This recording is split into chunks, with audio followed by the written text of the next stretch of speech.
Hello students. मेरा नाम है अरुण शर्मा और आप सभी का अरुण कोचिंग क्लासेस में बहुत बहुत स्वागत है। आज हम एक नया चैप्टर स्टार्ट करने जा रहे हैं जिसका नाम है goods and services tax. Students, इस चैप्टर को स्टार्ट करने से पहले मैं आपको एक बात बता देता हूं कि इस चैप्टर में से आपको कोई भी न्यूमेरिकल जो है नहीं आएगा। हाँ, पर इस चैप्टर में से आपको थ्योरी का क्वेश्चन जो है वो एमसीक्यू में पूछा जा सकता है। तो आइए स्टार्ट करते हैं। सो फर्स्ट ऑफ ऑल आता है introduction. Goods and services tax, GST, जिसको हम शॉर्ट में जीएसटी बोलते हैं, वो एक इनडायरेक्ट टैक्स है और वो गुड्स और सर्विसेज की सप्लाई पर जो है लेविड होता है, लगाया जाता है इंडिया में। The tax came into effect from 1 July 2017। So GST जो है वो 2017 1 जुलाई से जो है इंडिया में इंट्रोड्यूस किया गया है। GST is said to be national tax. तो जीएसटी को हम जो है नेशनल टैक्स बोलते हैं because it is a uniform tax across all state of the country. So बोलने का मतलब ये है कि जो टैक्स है वो पूरे इंडिया में जितनी भी स्टेट्स हैं सब में जो है वो यूनिफॉर्म है, मतलब सभी में जो है जीएसटी एक बराबर लगाया जाता है। जीएसटी के अपने स्लैब्स भी हैं जिसके बारे में आगे जाके पढ़ेंगे। और ये यूनिफॉर्म टैक्स है, मतलब एक बराबर टैक्स जो है सभी स्टेट्स में लगाया जाएगा जितने भी स्टेट्स होंगी हमारी कंट्री में। So the slogan one tax one nation one market is carried by GST. So ये जीएसटी के थ्रू एक स्लोगन जो है कैरी किया गया है कि एक नेशन का एक ही टैक्स होगा और एक ही मार्केट होगी। Goods and services tax, GST का मतलब क्या है? जीएसटी एक ऐसा टैक्स है जो गुड्स और सर्विसेज की सप्लाई पर लगाया जाता है। Under it no distinction is made between goods and services for levying of tax. जब मतलब हम जब टैक्स लगाएंगे तो गुड्स और सर्विसेज में कोई डिफरेंस नहीं करेंगे। So broadly speaking GST is one tax subsuming मतलब replacing all the indirect taxes in the country. So हमारी कंट्री में जितने भी इनडायरेक्ट टैक्सेस थे उन सबको जीएसटी ने रिप्लेस कर दिया है। अब उन सब टैक्सेस की जगह सिर्फ एक टैक्स जो है वो इंट्रोड्यूस किया गया है, वो है GST. GST is a single tax at a national level. So national level पर जो है वो जीएसटी एक सिंगल टैक्स है जो लेविट होता है at all stages right from manufacturers up to the final consumption. So manufacturers से लेकर के फाइनल कंजम्पशन तक जो है सिर्फ एक ही टैक्स लगाया जाता है, वो है GST. Under GST every person is liable to pay tax on his output यानी कि sale and is entitled to get input tax credit on the tax paid on inputs purchases. So बोलने का मतलब ये है कि हर वो पर्सन जो सेल कर रहा है, अपने आउटपुट को बेच रहा है, उसको जीएसटी पे टैक्स जो है वो देना पड़ेगा गवर्नमेंट को और उसको इनपुट टैक्स क्रेडिट मिलेगा जो भी उसने इनपुट्स परचेज किए हैं। यानी कि अगर उसने परचेज करती बार जो जीएसटी गवर्नमेंट को पे किया है उस पर उसे आईटीसी मिलेगा और जो सेल किया है उस पर जो टैक्स है जीएसटी उसे गवर्नमेंट को भरना पड़ेगा। So it is a tax on value addition only. और ये जो टैक्स लगाया जाता है ये सिर्फ वैल्यू एडिशन पर लगाया जाता है। Ultimately the final consumer shall bear the burden of tax under GST. और जीएसटी के अंडर भी जो फाइनल जो बर्डन होता है टैक्स का वो कंज्यूमर पर होता है, फाइनल कंज्यूमर पर होता है। सो आई होप आपको जीएसटी का मीनिंग समझ में आ गया होगा। नेक्स्ट है dual GST model. So in India dual GST model has been adopted. So therefore tax under GST laws will be imposed in the following manner. So देखिए, intra state supply, तो GST model जो है वो हमारा dual GST model है, मतलब double GST model है। सो intra state supply पर जो जीएसटी लगाया जाता है, ये इंट्रा स्टेट सप्लाई क्या होती है हम यहाँ जो है वो ध्यान से देख लेंगे। When there is supply of goods and services within a state or union territory and the central government and state government will simultaneously levy GST. So जब गुड्स और सर्विसेज की supply with in the state होगी या union territory में होगी, तो central government और state government जो है वो एक बार में ही जीएसटी को लेविट करेगी गुड्स और सर्विसेज पे। तो सपोज करिए जैसे कि जो जीएसटी है वो 12% का है गुड्स और सर्विसेज पे, तो जो 6% का जीएसटी होगा वो सेंट्रल गवर्नमेंट का होगा और जो 6% का जीएसटी होगा वो स्टेट गवर्नमेंट का होगा।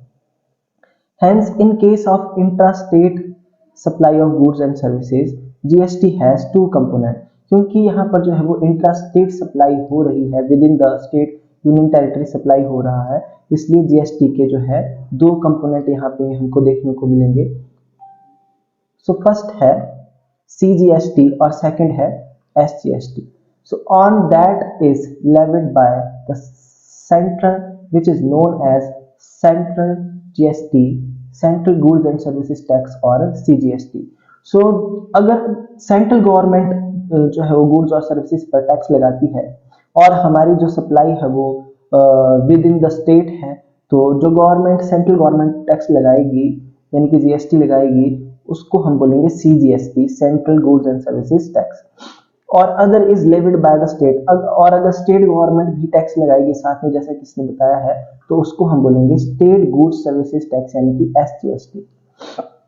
इन case of intra state both CGST and SGST are charged at half prescribed rate of GST।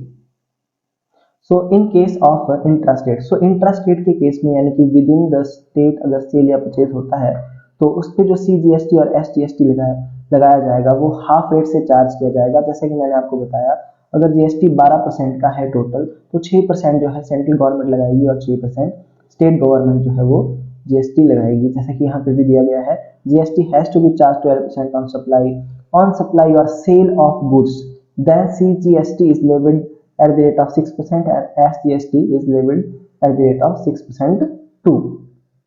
Next है इंटरस्टेट सप्लाई। तो जो दूसरा इसका कंपोनेंट है जीएसटी का विद इन द स्टेट के लिए वो है interstate supply. When the supply of goods and services take place between the state यानी कि दो स्टेटों के बीच में, जैसे कि हिमाचल प्रदेश और दिल्ली के बीच में अगर कोई ट्रांजैक्शन होती है गुड्स और सर्विसेज की सप्लाई होती है, तो इंटरस्टेट सप्लाई के लिए integrated goods and services tax यानी कि IGST को लगाया जाएगा। और IGST जो है वो सेंट्रल गवर्नमेंट लगाती है गुड्स और सर्विसेज की सप्लाई पे अगर इंटरस्टेट सप्लाई होती है तो।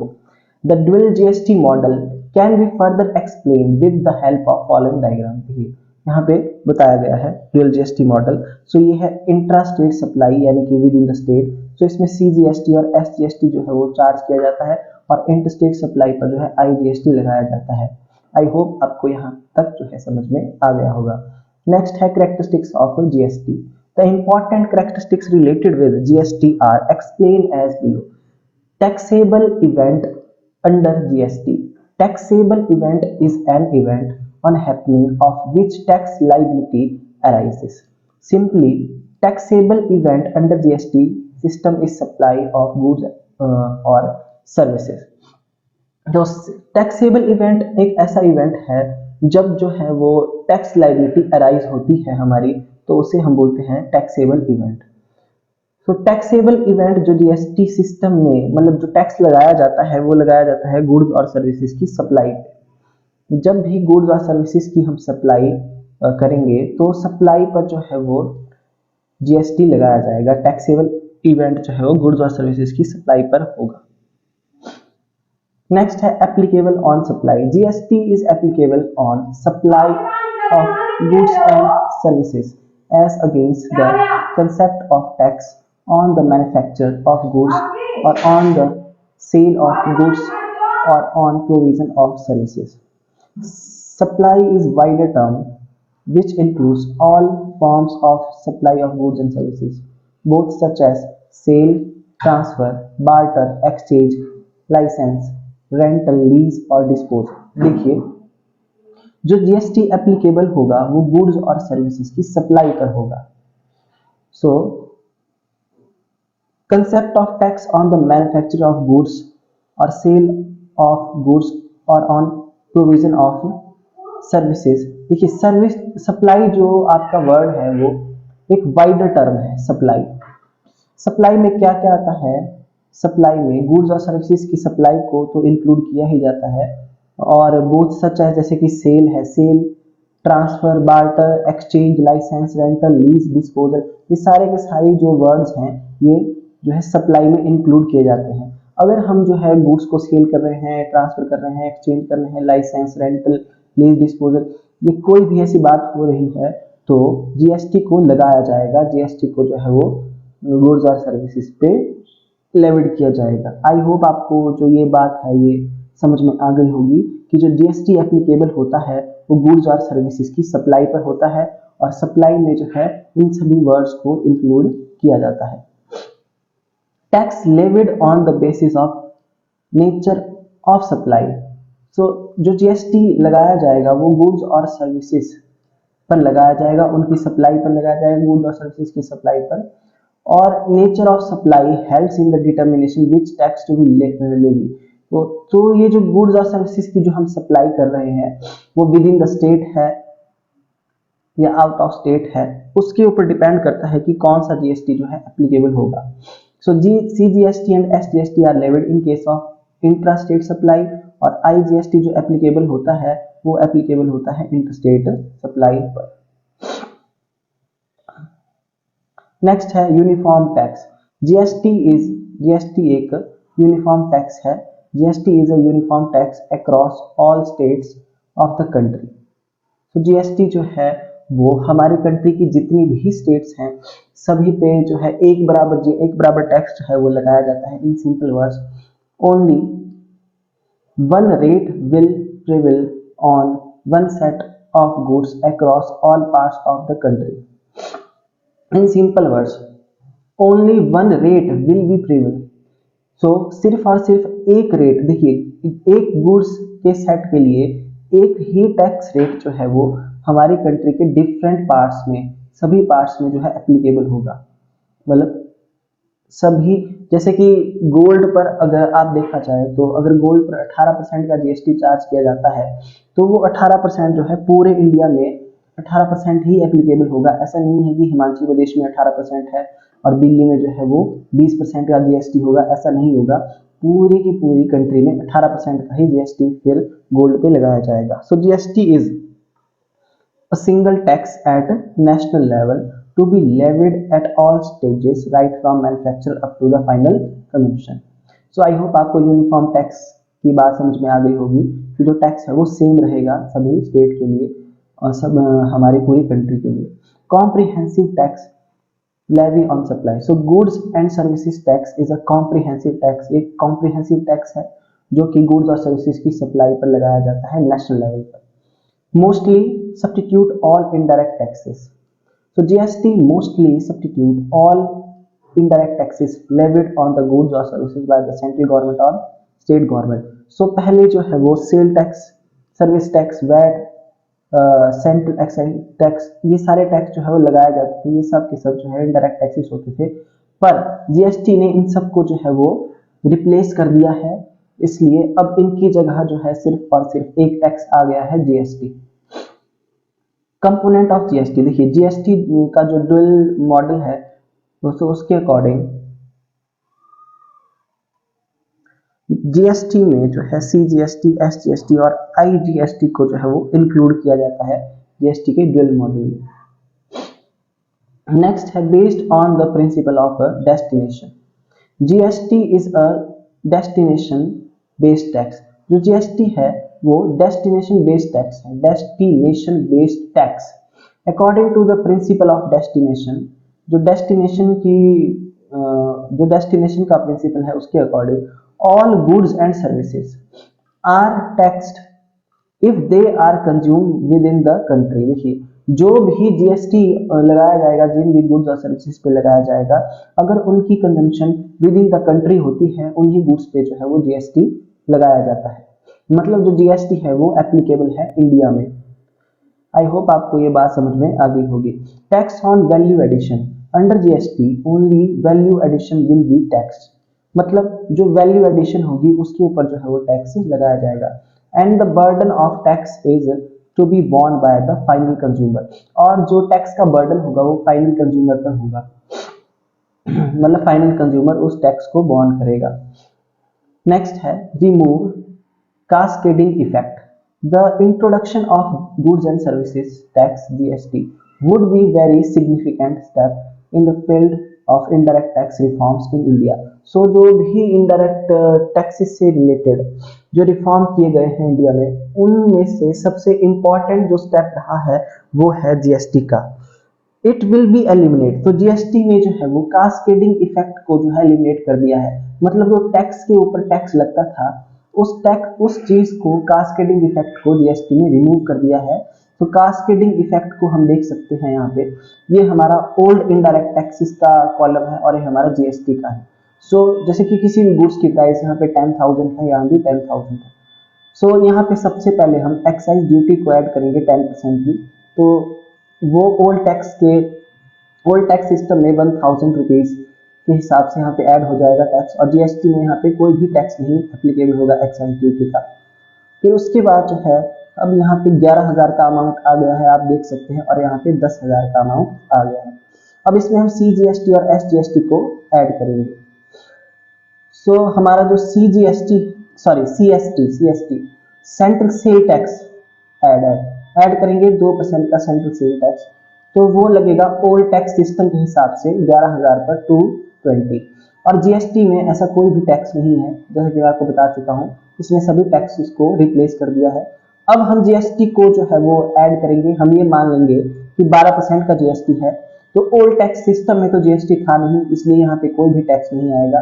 पर अब यहाँ पे जो टैक्स लगेगा वो लगेगा 10,000 रुपए पे, वो भी 12% के हिसाब से 1200। सो अब आपको जो tax to be paid to the government, देखिए अब जो आपको पे करना होगा अमाउंट, यहाँ पे जो अमाउंट बन रहा है वो बन रहा है 11,220, और यहाँ पे जो अमाउंट बन रहा है वो बन रहा है 11,200 जीएसटी के हिसाब से। सो डिफरेंस जो है आपका 20 रुपीज का is due to cascading effect. ये जो 20 रुपए का डिफरेंस आ रहा है ये कास्केडिंग इफेक्ट की वजह से है। So which means tax on tax, जिसका मतलब है कास्केडिंग इफेक्ट का, कि टैक्स के ऊपर टैक्स लग रहा है, इसलिए 20 रुपीज का जो है डिफरेंस आ रहा है, इसको जीएसटी ने एलिमिनेट कर दिया है। जैसा कि आप देख सकते हैं यहाँ पे हमारा जो अमाउंट है वो 11,200 बनता है, 11,220 जो है वो पुराने टैक्स के हिसाब से आ रहा है। सो आई होप आपको यहाँ तक समझ में आ गया होगा। इसके बाद का जो वीडियो है, इसके बाद की जो भी टॉपिक्स होंगे वो नेक्स्ट लेक्चर में आपको देखने को मिलेंगे। इन केस आपको कोई भी क्वेरी है तो आप मेरे दिए गए नंबर पे कॉल कर सकते हैं। Thank you so much.